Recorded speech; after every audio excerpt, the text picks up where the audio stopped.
Hey guys, Youngblood with you for your official should you buy video of the Aegis Vulcan. And while we did get some information during the last video I did covering this topic, we've now received basically a lot more to go on, including the brochure and a reverse the verse that actually covered this ship.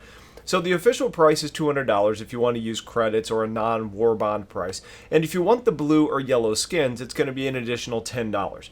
Now, the size of the ship ended up being 38.5 meters long and 16.5 meters wide, which for comparison's sake is about 10 meters longer than a Cutlass, but about 10 meters less wide than a Cutlass, if those stats end up holding up. Now, in regards to components, they appear to be about medium across the board, which is basically what you would expect, and having the ability to carry 12 SCU of cargo, which you're really going to want to dedicate for your ammo, repairing compounds, and parts.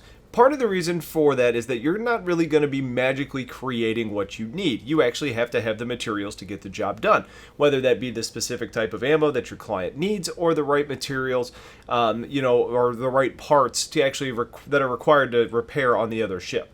Now, on the other underside of this ship, you actually have an expanded external fuel tank that's split into two sections, one for quantum fuel and one for hydrogen fuel, so you can refuel whatever is actually needed. On the inside of the ship, you have a living area to allow you to stay out for extended runs, and you also have on the bridge a pilot seat and two universal stations that allows you to take control of the drones, the turrets, or engineering functions, all depending on the scenario. Now, there are two turrets on this ship, but we don't know anything about the size of the weapons yet, though I'm guessing they'll be small, and the ship is said to be more armored than a Cutlass with robust shields, and supposed to be more maneuverable and faster than a Crucible or a Starfarer, basically allowing for it to get in and out of hot zones quickly. Now, in regards to some of the mechanics that were discussed in Reverse the Verse, we find out that the Vulcan is going to be able to repair itself, since the drones can be controlled however they're needed. And what we didn't know before is that they actually plan on allowing you to fix drones with drones. Now, the repairing capabilities are going to be much less than the Crucible, restricted to what I would consider to be minor issues. For example, if you lose armor on your wing or you maybe have a tear through it, that would be something that the Vulcan could do. That being said, if you lose an entire wing, that's not really in the Vulcan's territory. That's going to be more at a repair shop or maybe a Crucible. Now, they did say that the drones could get into the engine of a bigger ship to do more specific repairs, so I think what it really comes down to is going to be scope and how catastrophic that damage was, and then how long it would take to fix and whether you just have the size of the utilities to do what you need. You also aren't really going to be seeing your drones entering another ship and running down the hallways to fix things, so that's going to be play that's more suited to players doing that in first person. Drones also do have a maximum speed, so while you can do in-flight repairs or refueling, you're going to be a lot better off keeping speed very low to no speed. You're also going to be able to do all of these jobs in atmosphere, since the Vulcan can fly in atmosphere, and so can the drones. So you could probably end up doing work on outposts. But more specifically, we do know that you'll be able to help those out. Like, let's say you're on a Dragonfly, you run out of fuel, somebody can come down and help you out, kind of on a moon base or something like that. Now, for rearming, you're going to need to be able to handle missiles and torpedoes. And you can do that, but it's about size. And there's going to be restrictions based on what you can actually carry on the inside of the ship. Basically, you're not going to be bringing a size 10 or a size 12 torpedo strapped to the hull. It's just not going to happen. So kind of think about smaller torpedoes for the ships like the Gladiator, maybe the Harbinger, or something like that.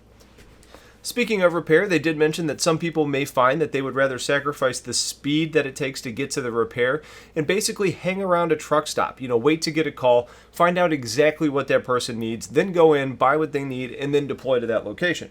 Now, that's probably the best way to handle the most situations with as far as like what you can go out and do and be able to not spend a whole lot of money if you're not going to be using the things that you're keeping in your cargo hold. But if you're not fast enough, maybe somebody else beats you there, or worse, they don't make it and they die. And maybe that ends up being a problem against your reputation because you accepted that contract and they passed away. Maybe that's a problem for you. Now, with refueling, you're not really going to be collecting any fuel like the Starfarer, so you're going to be more limited to transporting what you actually have in the extended tank below. So if we get into the should you buy portion of this, I'm actually a huge fan of this ship. I've been talking to my patrons about it a lot. I'm like, God, this ship is really cool. I think it gives a lot of versatility in gameplay, meaning you're not really waiting around for a chance to get something done in game. It also lets people work in a team, which I think people are going to really enjoy. I like the drone gameplay. I think there's huge value in the multi-role crew seats that are up on the bridge. There's a lot to like about this ship. And as far as the price and the value go, $200 isn't cheap, but for what you can do in return and compared to the prices of other ships, I think this one at least gives a lot of value in return for what you're spending. Now, for those who may want this, I think those of you that are in organizations that don't have many support ships in the org, this gives a lot of return on your investment. For those who want to be able to do non-combat or something other than trading, this should be able to keep you busy. Now, where things get a little bit more complicated is if you already have a Starfarer or a Crucible, because this is a starter profession ship.